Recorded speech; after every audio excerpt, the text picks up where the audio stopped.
Welcome to Chapter 3, where we're talking about the setup for color grading. Now, color grading isn't just about what you do in the software. It also has to do with your environment, kind of what your room is like when you're doing color grading, how your eyes react to things, as well as some of the hardware that you're using. So we're going to go over some of the best practices for setting yourself up for success. Now, can you make color grades that look good without setting this stuff up? Absolutely. But you're going to have higher quality and more consistent results the closer you kind of fly to these guidelines. So the first concept is the color grading environment. So if you were to Google color grading suite, you would come up with a lot of pictures of kind of darker rooms with gray walls. And there's a very specific reason for that. This is a great example here. The way that our eyes react to colors kind of changes depending on what's around us. You can see this for yourself if you're, in a really dark room and somebody turns on the light and it kind of hurts your eyes for a little bit, and then eventually your eyes get used to it.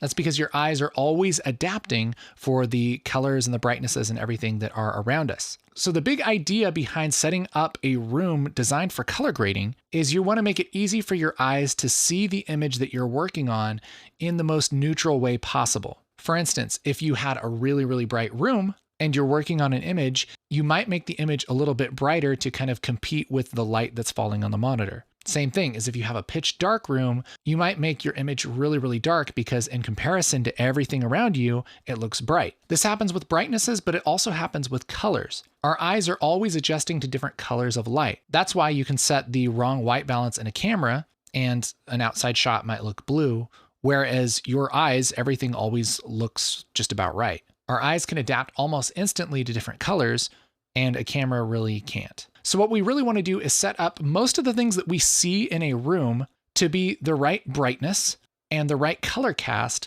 so that it's not negatively influencing kind of the way that we correct images on our monitor. Back to this setup here. You'll notice that some of these pictures, everything's kind of bright, but a lot of these, they're really dark. Like look at this room, it's really, really dark. And there's a couple things to notice about this. One, first of all, obviously it's a darker room, but it's not completely dark. We actually have this kind of backlight back here, and we have a little light here. So it's not pitch black, but it is dark enough to where you can concentrate on the screen and you won't necessarily make it brighter or darker just because of the lights in the room.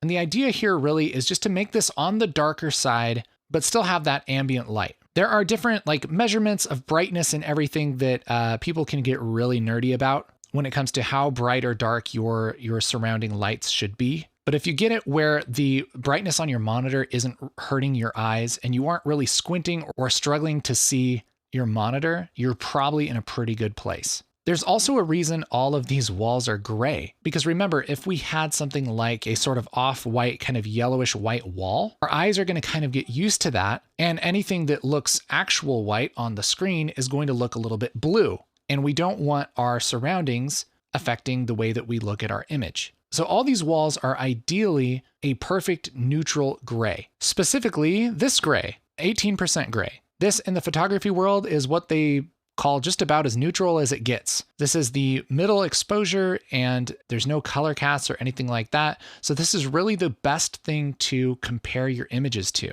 And so the idea is to get paint that is neutral gray. And it's actually surprisingly hard to get a neutral gray paint. You can search for neutral gray, but oftentimes it comes in like little tiny tubes like this. And you sure would think that you could get white paint and then mix black into it and have it come out neutral. But that just doesn't work because of how modern paint is mixed. So you really have to get a formula for neutral gray, which there's actually a really great formula here at flandersscientific.com/tech-resources. All the way at the bottom, they have a pretty darn good formula that you can get at Home Depot for neutral gray paint. And I've bought this and I've tested it and I've compared it to gray cards and it is pretty darn freaking close. Like as close as you could possibly get without just being a super nerd. For affordable gray paint, this is pretty awesome. So what I do is I take a screenshot of this and bring it into Home Depot and ask them to mix this up for me. It starts with ultra deep base and then makes these numbers. I don't know what these numbers mean, but I give it to the lady behind the counter and she usually makes the paint. That's great. You can also buy insanely expensive, really nerdy gray paint for $115. I'm thinking this is probably not that important to spend $115 on. But if you want the best of the best, this is what it is. The other thing you'll see in these grading suites is these kind of backlights that go behind the monitors. This is called a bias light. And the idea here is that, yeah, you want a light that's not too bright, but will kind of give you some ambient surrounding light and kind of light up that gray wall. But you want this light to be the same color temperature as your monitor, which is generally 6,500 Kelvin. So you can search Amazon for a 6,500 Kelvin backlight, and there's all kinds of different solutions there. Any of these will work just fine. As long as it's actually 6,500 Kelvin, put that behind your monitor with some gray paint on the wall, and you'll have a room that's set up pretty well for color grading. You also want to make sure that there isn't any glare on your monitor. So this light behind me, I generally turn off when I'm actually doing color grading because there is a little bit of glare on my monitor. Plus it's kind of a warm tone.